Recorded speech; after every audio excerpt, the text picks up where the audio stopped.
Hey everyone, welcome back to another video. Today we're going to be going through a few more buildings here on Bleak Beach that I've been working on my stream. Please make sure to go drop a follow if you're interested. So I designed these three colorful buildings behind me here. These are actually homes for Mareep, Flaaffy, and Ampharos. I wanted to theme them actually on the colors of the Pokemon. Now each one is actually designed with the downstairs being a shop and then the upstairs being a bedroom. There's actually 6 habitats in here, but I only have those 3 Pokemon living and they're only living upstairs. So the downstairs are not habitats right now. I'll be going through all of the materials that I used to build them and the sizes of everything. So please don't forget to like, comment, and subscribe. So firstly, outside, you can see this is the area normally I think where you would meet Flaaffy or Mareep. I think you meet Mareep here. I think that's why I had Mareep living here for a while. And then over there is a little kind of bog area where you meet Wooper and Clodsire. This is usually muddy water, but I swapped it out. Kind of decorated this area a little bit to make a nice pond. All of the stone tile here on the ground, I replaced it all the tiling with this fish scale tile, which I really like. And then these are just like harbor poles and these harbor lanterns all around. So the actual buildings themselves are not very big. They're actually only about 6 by 7 here. 6 wide, 7 long, and then going up here. And then this is 7 blocks high, plus the 3 blocks for the roof. So in total, this is 6 by 7 by 10 for each of the buildings. There's just a 1 block gap between each building.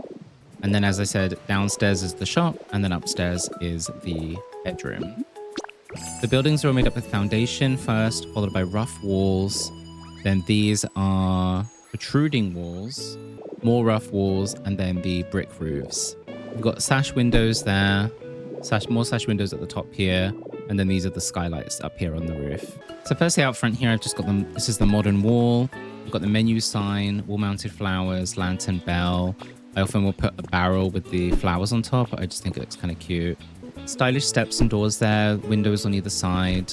And then when you go inside, it's just a very small, very simple room. So wall-mounted tables on the side here with plushies on them. The counters there, and then a cash register. Wall calendar, poster on the back. The bunting at the top there dyed blue and white. The room is lit just with one of these like wall lights or ceiling lights. I can't remember what they're called. And then a rug here on the floor. You could put like any pattern you really want on the rug. And also a little welcome mat there.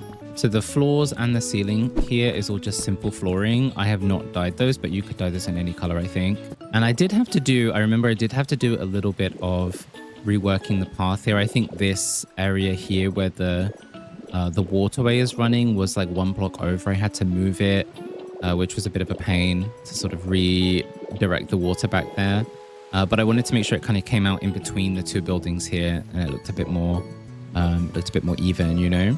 I'm pretty sure as well, this leftmost building was not raised up. Like these 2, I think, were both on a slightly higher, like raised on this platform here, but this one was not. So I made sure to put them up so they would all be exactly the same height and the same size.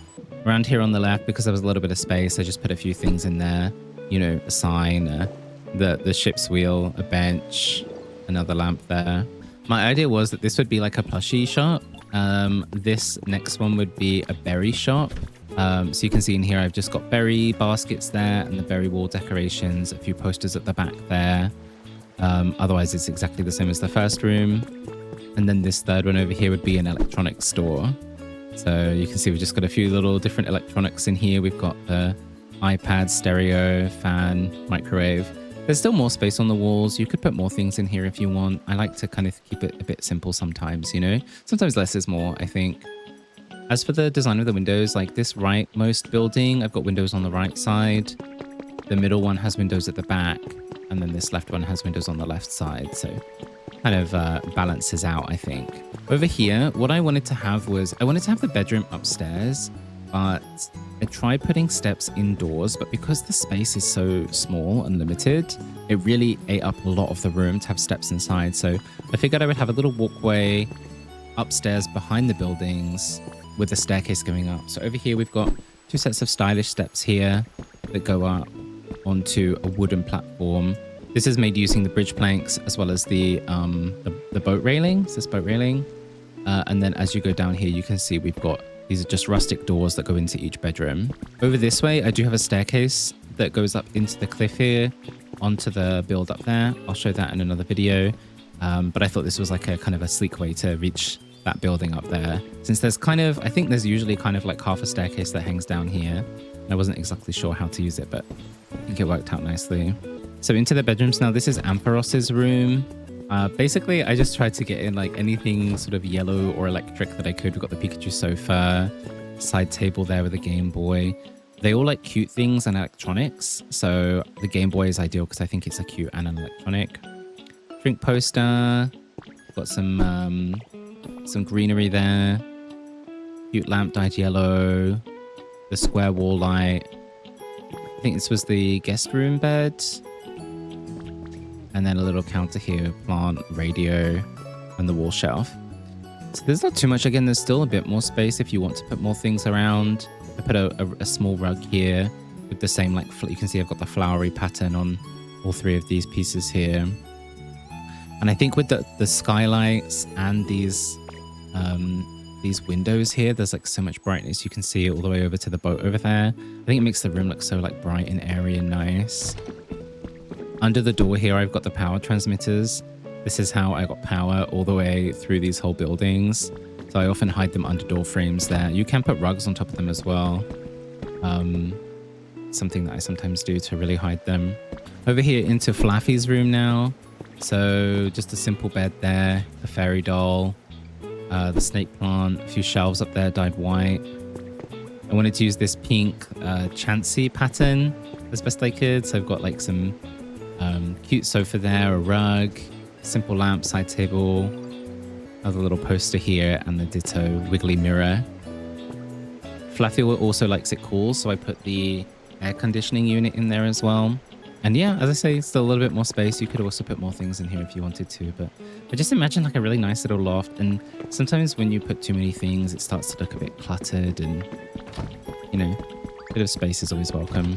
Running down to the end here now, you can see the end of the walkway here. I've just kind of like had it sort of go into the building here, but you could put something here as well. I thought about putting a little bench, or maybe the telescope from the new Jirachi event might be good to go here.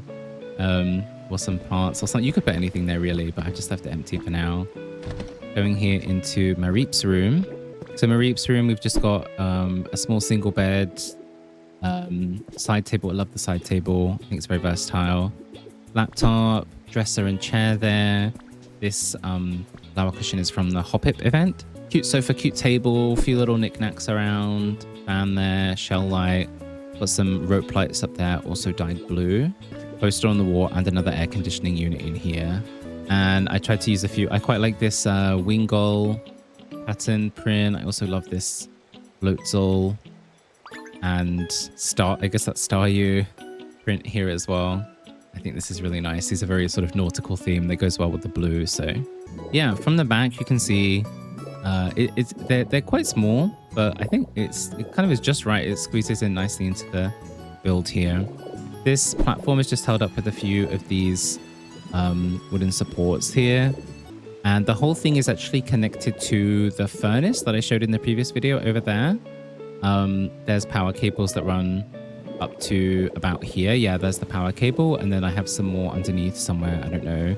They're all the wireless power transmitters are all sort of hidden under the floors and in the walls and things like that to get power everywhere. This was not too difficult to build. I mean, the most difficult thing was just getting all the paint. Obviously, I needed lots of blue, lots of pink, lots of yellow paint. So I had to keep going back and getting more and more. I also played with ideas like putting bunting on the front here. I think might look nice as well. Make it look kind of like a seaside town. Could look really cute, but you could really do anything here. Yeah, because this is 6 habitats, you could have like 24 Pokemon living in just in these 3 buildings if you wanted to. I didn't really like to have so many Pokemon all squeezed into the same place. So I tried to space it out a bit more, but you can see here with the protruding walls, I had at the front, the protruding part coming out the front, and then at the sides coming out the side, and at the back, going at the back there. So I thought this looked the kind of most even way, but I guess you could do this different ways as well. Few more protruding walls up here at the top. These ones are dyed blue, so they match into the roof tiles. You can see the roof tiles, I had to actually dye both parts of it. Normally I just dye the top part and I leave the bottom part the default color. But for this one, I needed to actually dye both. But yeah, so these are my little cozy seaside shop houses. I was kind of inspired by like Brighton from the UK, and like thinking about like the houses on the coast in Brighton made me think of things like this. So I'm definitely going to be doing this again. I think I might try to see if I can just do houses that are just the top part without the shop underneath in some other areas, maybe in some other colors too. I think this would look really nice with like a longer row, maybe 5, 6, 7 of them in all different colors all together. So I'm probably going to be doing this again at some point. And that's all for this video. Thank you so much for watching. Please don't forget to like, comment, and subscribe. Let me know if you have any questions, if there's anything you want to see in the next one. I'm planning to do a lot more of these introduction videos. So please stick around if you're interested. Let me know what you'd like to see. Thanks for watching. Bye, everyone.